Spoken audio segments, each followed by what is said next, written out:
guys, this is Bhavna Kumar and welcome back to my channel. So in today's video, I'm going to tell you how you can use any cloth or any bedsheet or any material as your backdrop in three different ways to get some really good pictures. You can also use your backdrop in these three different ways for your pictures and it's really going to come out nice. So let's get started.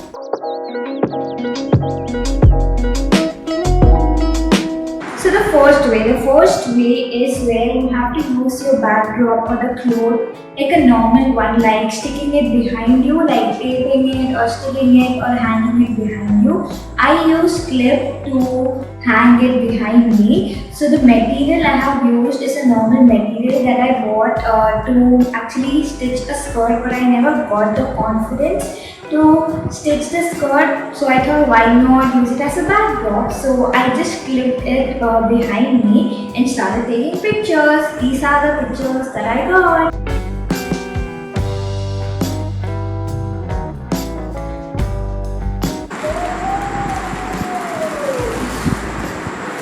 So moving on to the second idea. The second idea is a little complicated. Here what you have to do is take the backdrop and hang it or stick it or tape it in a L shape. L shape means the half of the backdrop is stick on the wall and half is on the floor, and also take pictures in such a way where you are covering both the sides, the wall side and the floor side, so it looks like the whole room is covered with the same wallpaper or the same backdrop. So if your cloth is a small one, just put the half, just tape the half to the wall and to the floor. And usually what I do is I do the side lying down pose, where I'm just lying down sideways in such a way that the backdrop behind me is seen as well as the backdrop on the floor is seen. Now I know it's a little difficult for you to understand it. I hope you will get if you will see the picture. Now for the last idea, it's a very simple one. What you have to do is you don't need to tape also. You just have to spread your cloth or bedsheet or backdrop on the ground and do the lying down pose and then start clicking pictures. Now what you can do is, if you want a neat look, make sure you have spread the bedsheet or your backdrop evenly.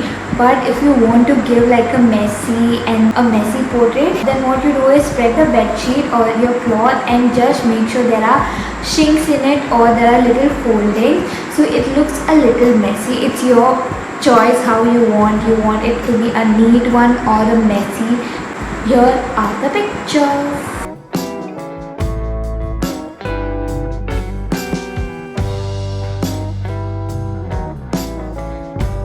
So that's it for the video. I hope you guys like all the ideas and try it out. And if you try it out, make sure to tag me and use the hashtag. And make sure you hit the like button, the subscribe button, the bell button, and I will see you next time.